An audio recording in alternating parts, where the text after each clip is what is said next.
जय मिथिला जय मैथिली गीत पर सब गोटी के प्रणाम। या वो बेटी विवाह गीत सुनबे छी, सुने जाय जाओ।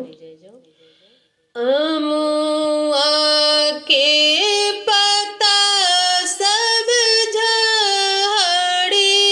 गेल, अमुआ मोजड़ी गेलहि। अमुआ के पता सब झड़ी गेल, अमुआ मोजड़ी गेलहि। तई तर ठर भेल सीता बेटी, नयन से लोड़ बहै हे। तही तर ठर भेल सीता बेटी, नयन से लोड़ बहै हे।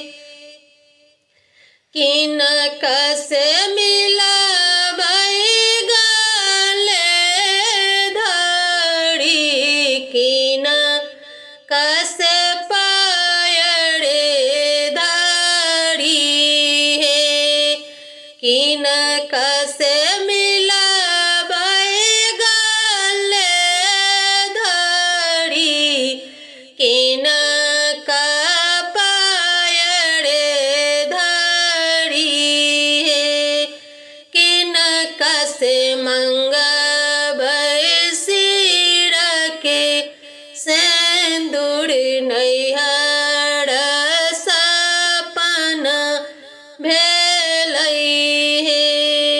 किनका से मंगबै सिर के सिंदूर, नैहर सपन भेलै हे। अम्मा जी से मिलबै गले मिली, पापा से पैरो धरी हे। अम्मा जी से मिलबै गले मिली, पापा से पैरो धरे हे। स्वामी जी से मंगबै सिर के सिंदूर, नैहर सपन भेलै हे। स्वामी जी से मंगबै सिर के सिंदूर, नैहर सपन भेलै हे। अमुआ के पता सब झड़ी गेल, अमुआ मोजड़ी गेलहि। अमुआ के पता सब झड़ी गेल, अमुआ मोजड़ी गेलहि।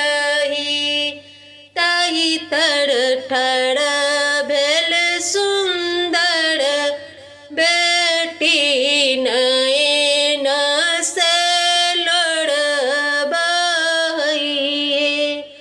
तही तर ठर भेल सुंदर बेटी, नयन से लोड़ बहै हे। किनका से मिलबै गले मिली, किनका से पैरे धरे। किनका से मिलबै गले मिली, किनका से पैरो धरे हे। किनका से मिलबै चलै के बेड़िया, नैहर सपन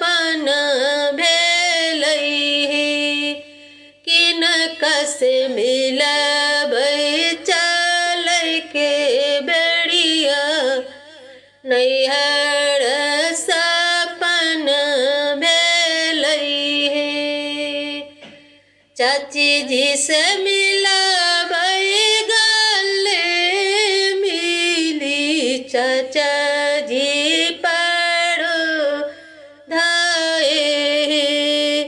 चाची जी से मिलबै गले मिली चाचा जी से पैरो धाए। सखी सबसे मिलबै चल के बेड़िया नैहर सपन भेलै हे। सखी सबसे मिलबै चल के बेड़िया नैहर